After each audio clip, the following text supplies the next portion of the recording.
tous, je vous retrouve en ce 13 décembre pour vous faire le rendez-vous mensuel qu'est le livre mystère du 13. Le mois dernier, j'ai pioché Éphémère de Lorraine De Stefano, qui est le premier tome de la série Le Dernier Jardin, publié chez Castelmore. C'est l'histoire de Rin, qui est une fille de 16 ans, qui vit dans notre monde dans 50 ans, si je me trompe pas.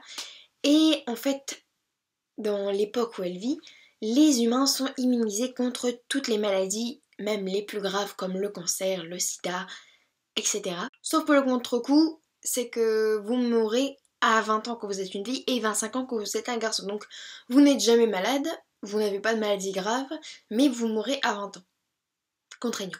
Donc Rin vit dans un monde complètement anarchique et il est monnaie courante d'avoir plusieurs femmes et ces femmes on les kidnappe et on les force à se marier avec nous. Ça va être le cas de Rin, elle va se faire kidnapper et elle va être emprisonnée dans une prison dorée, c'est-à-dire un magnifique palais avec de magnifiques robes, de magnifiques repas, excellent. Mais elle, tout ce qu'elle veut c'est partir pour aller retrouver son frère, d'autant que le maître des lieux est très bizarre. Ce livre m'a globalement plu mais je m'attendais pas du tout à ça en vérité et en même temps j'ai trouvé l'aspect de la médecine vraiment très intéressant dans ce livre, c'est-à-dire que les personnages aimeraient mourir d'une mort naturelle avec une maladie plutôt que de mourir à 20 ans, ce qui est vraiment compréhensible. J'ai pas vraiment aimé le triangle amoureux qui s'est instauré, j'ai pas non plus vraiment aimé l'héroïne principale qui, selon moi, n'avait aucune logique dans sa tête. Les personnages en général m'ont pas vraiment plu. J'ai trouvé l'intrigue plutôt plate, il y avait pas beaucoup d'action, ça se passait toujours au même endroit, c'est normal vu qu'elle est quand même dans une prison. Le gros point positif de ce roman, c'est vraiment l'idée de base, l'avancée de la médecine qui va trop loin, qui veut toujours tout savoir sur tout. Et voilà, c'est ça que j'ai trouvé très intéressant. Mais sinon quand même très moyen. Ce que j'ai aussi, le livre en lui-même est magnifique, comme vous le voyez comme cela. Voilà, hop. Et j'ai beaucoup aimé le design au début des chapitres, vous voyez, je trouvais ça très joli.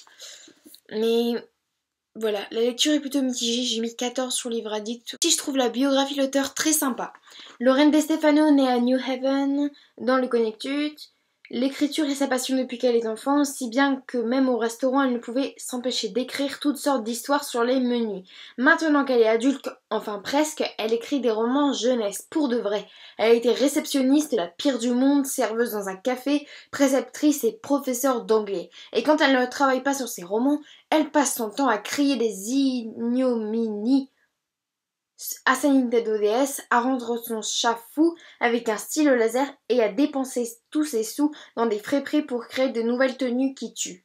Moi je trouve que ça donne envie d'être pote avec l'auteur et je trouve ça sympa.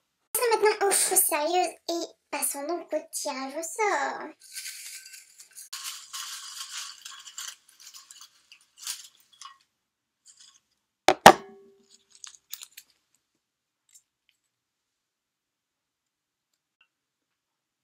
Il s'agit donc de La route de Cormac McCarthy, un livre qui brille de 1000 feux. Voilà, c'est tout pour cette vidéo, j'espère que ça vous aura plu. N'hésitez vraiment pas à reprendre ce rendez-vous. N'hésitez pas non plus à me dire si vous avez lu Éphémère ou La route. Et on se retrouve très vite pour une nouvelle vidéo. Bye!